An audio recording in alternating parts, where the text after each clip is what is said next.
My fellow minimalists are going to be so ashamed of me with this video because I have some thoughts about some of the frugal minimalist money saving advice out there. A quick disclaimer though, you shouldn't listen to me. I'm not a financial advisor, I'm not even a millionaire. I'm just some random chick who got out of debt after reading The Total Money Makeover and accidentally stumbled upon minimalism in the process of selling all my junk. This means my closet with over 40 dresses, 20 pairs of heels, not including all of my other shoes, purses of various colors and sizes, and a huge chest of makeup for it, the smoky eye complete with the winged liner and the fake lashes that I could not live without. But all that being said, I don't think that any of those things were necessarily bad, but it was my relationship to it all that was unhealthy. So as we go through this list, I hope that you'll be able to keep into perspective that pretty much all of these will have to be applied in the context of your unique life. But make sure you stick for the last one, because that's the one that I feel most passionately about. It gets juicy and, dare I say, a bit controversial. Okay, so first up we have several food-related ones, because besides car payments and home payments, food is easily one of the highest categories of expenses for most people. And the prices of food just seem to be skyrocketing. Let me know in the comments, what area do you live in and around how much do you pay for groceries a month? Because I know that definitely varies by area. Number one is to know thyself. Take a real critical look at your fridge and pantry. What items tend to go bad? And notice any patterns and repeats. For us, this tends to be fruits like apples, pears, and any other kind of citrusy items. It's also canned foods because I tend to cook most meals from scratch, so I tend to forget about them. But by contrast, things like blueberries and strawberries tend to get gobbled up pretty quickly. So I now rarely buy things like apples or pears unless I'm going to use them in a recipe, like a salad for example. And I only keep a few canned items for those emergency meal days when all I have time for is to put beans on the stove. But knowing my family's patterns means that if there's a sale on a 5-pound bag of apples, guess who's not buying apples? Because even though that bag of apples may be cheap, I know my family, and we more than likely won't eat them. So the next time you throw food out, don't judge yourself, but take note of what it was so that you can avoid it in the future. Number two is to shop bulk correctly. Buying in bulk can help you save money, but if you're buying things that you more than likely won't end up using, I hate to break it to you, but you're going to end up spending more. Call me a cheapskate, but something that actually helps me a lot with groceries and just things around the home is to consider sales, like buy one get ones especially, but with consideration for the items that I actually use on a regular basis and the expiration dates. So for example, these vitamins I have been using for a while, they should actually have 70 days each, but the expiration date is for 2026. So that gives me well over a year to actually use these up. And I mean, I'm gonna use these up before then. And then these laundry detergents, I've been using this for several months now. I don't know that they're gonna expire. Does laundry detergent expire? Just consider when you're taking advantage of deals, do you actually use these items? And don't just buy something just because it's on sale, because otherwise you're actually wasting money because you're not actually going to use it. So if it's something that you use and you're going to use it before that expiration date, then take advantage of those sales and save you some money. An additional tip that you may find helpful is that if you have somebody that you can share bulk items with, you can possibly split the cost of these items and avoid waste. For example, my mom usually shops at a Sam's Club, which is similar to a Costco. And sometimes when she goes, we end up splitting things that I'm sure will go bad if we both buy the giant pack. Number three, forget the meal plans. I personally hate meal plans, and if you like them and they work for you, I applaud you and I admire you. I'm a wing it kind of chef. Anything that I ever make, I just throw stuff in until it smells nice and the consistency is okay. I do not do measuring, and meal plans just kind of smell like that to me. So what I do is that I have mastered a few meals that my whole family enjoys and that I'm pretty good at making. Some of my favorites are soups, any kind of sauteed veggies, and roasted carrot and sweet potatoes with herbs. If you get really good at just a handful of yummy, nutritious meals, you'll know exactly what to buy on a routine basis. And you can still experiment, but that's going to be more like your 20%, eliminating a whole lot of cooking stress and a lot of waste as well. And if you'd like to see some of my favorite recipes, as I make them, I'll slowly be adding them to my Ko-fi page, linked in the description box below. And don't worry, you do not have to sign up for emails for this or pay anything for them. Because I hate forcing email signups, because if I have to give anything in return, in my mind, it's not free. But that's a whole nother topic for a whole nother day. So if you check it out, feel free to download them, print them, or share them, do whatever you want with them. I hope that you'll love them just as much as I do. And as we were just talking about waste, number 4 is to shop your pantry. So I mentioned that I don't do meal plans, and this is because I like to shop my fridge and pantry. Because I hate driving, and so if I can avoid a trip to the grocery store, best believe I will. I recently got a Thrive Market subscription, but it's not like they deliver same day when I realize I'm out of oatmeal. And by the way, I'm not sponsored by them, but I do have a referral link that gives you 40% off your first order. They price match, deliver for free with orders over $49. They have coupons for free stuff all the time. And once you get a membership, you get your own referral link that gives you money towards your groceries. So if you want to save money on your groceries and also hate driving like me, give it a try. They also refund your membership costs within the first 30 days if you're not happy.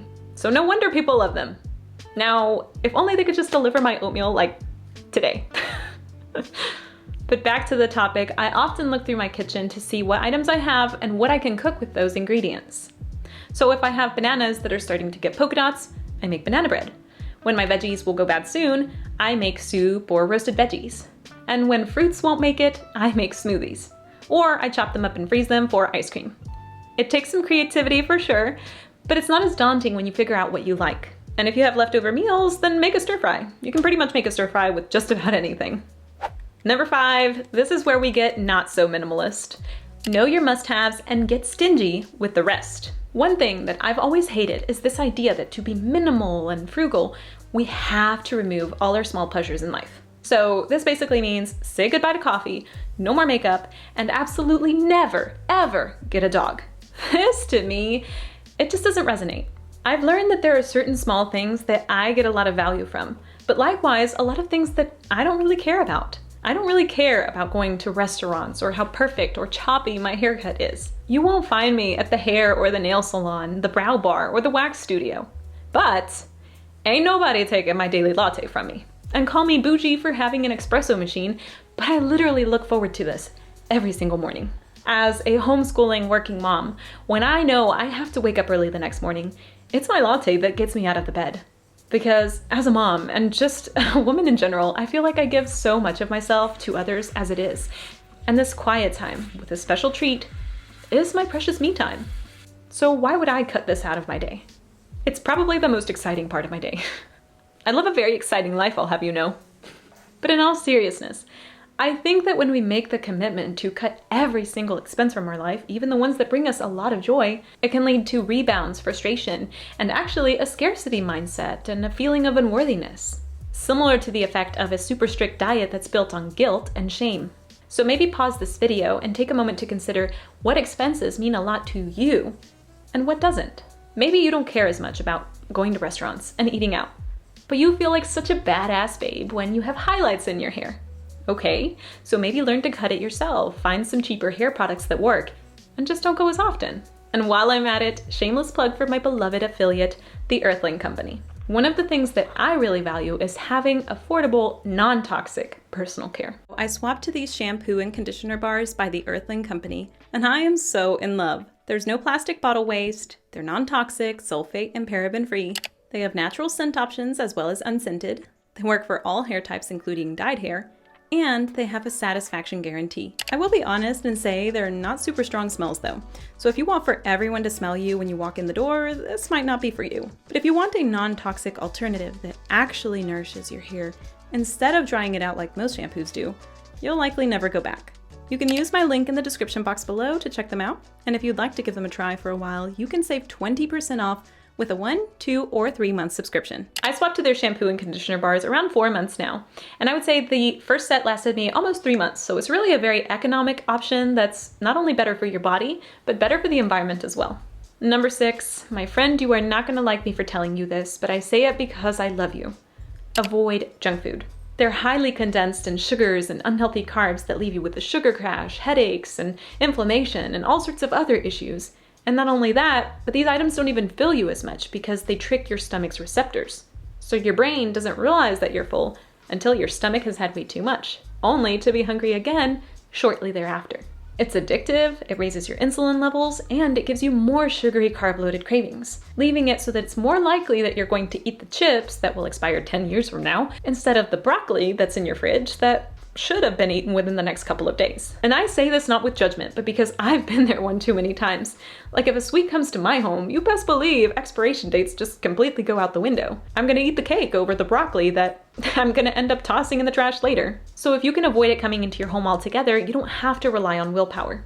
And hopefully you'll also avoid food waste as well. I do need to add something very important to this though, and that's that I do eat junk food. I'm not saying that you shouldn't eat junk food and that you should never have it anymore. That's not what I'm trying to say. But hopefully by not buying it, by not having it into your home, it will make it so that it's not as often. And then when you do have it, you don't shame yourself for it and you don't have to explain yourself to anybody because so what? I know that because I eat healthy most of the time, it's fine if I eat cake or whatever. And you best believe, like, if you invite me over to your house and you have cake, like, I'm down. I love me some cake. But I'm not shaming myself, and I don't really worry too much about it either because I know that I eat healthy most of the time. So hopefully by just eliminating you spending on it means that it won't be as frequent, that you'll save money, and hopefully you'll be a lot healthier for it. And lastly, take care of your health. I devoted over a decade of my life in studying and working as a nurse in various fields. And a point that I feel most passionately about is that when it comes to all this money saving business, you can save all you want on groceries, on gas, or items for your home or whatever. But if you're neglecting your health, thinking that a Pop-Tart, 2 Hot Pockets, and a Big Mac a day is going to be better for your wallet, I hate to break it to you, but you're wrong. We try to eat healthy, but this year was truly a wake-up call for my husband and I after we spent thousands upon thousands of dollars in medical-related costs. My husband had some health issues, and between hospital visits, doctor visits, unpaid days off, supplements, and various treatments, we learned that it does not matter how stingy and frugal you get if you don't take care of one thing: your health. You can be the wealthiest person in the room, but be completely miserable because no amount of money can fix your drowning lungs, your debilitating nerve pain, or your unceasing body infections. If you are going to diet, do not do it for what other people think of you, because they're too busy wondering how they look. If you're going to buy or not buy something, don't do it for how cool it will make you seem, because people are too busy with their own lives to care. My friend, take care of you because you are worthy of being taken care of, because you love yourself and you love the body you have, because it's the only one you're gonna get. Working in a hospice in my 20s completely changed my perspective in life in so many ways. So many ways. And this is one of them. I used to think of old age as something that was like way down the line. Like, I'll worry about that if and when I get there, I used to tell myself. But I do not wish upon you the suffering that I have seen as a nurse. And what's even worse is that a lot of those situations could have been prevented by healthy habits. I'm no one to tell you what to do. All I can say is that you matter. So treat yourself like it and learn to love yourself. And you'll get much further than any of this business of pinching $2 here and pinching $2 there. Because a lot of that, I'm not saying all of it, but a lot of it comes from a scarcity mindset. And ideas like, I can't have this or I can't afford that. So yes, be wise with your money, but don't forget to work on self-love, your mindset, your heart set, and you'll get great things come your way. I hope you've enjoyed this video. If so, please give it a thumbs up and subscribe so you won't miss when I post a new video. And let us know what are some ways you are saving money. Keeping in mind that everybody's going to be different because we all have different hobbies, different lifestyles, different size homes, different kids. Different kids will obviously have different kids. That was a little stupid. Anyways, hopefully you get my point, that it's okay if we have different spending habits for different lifestyles. That's okay. We just have to be wise according to our life. Oh my gosh, I got all red because we have different kids. Yes, we have different kids. Anywho's, share your own money saving tips as well, because I'm no guru and I'm sure you know a lot of money saving tips that I haven't heard. So be sure to share them with us so we all learn from each other. Until next time, bye.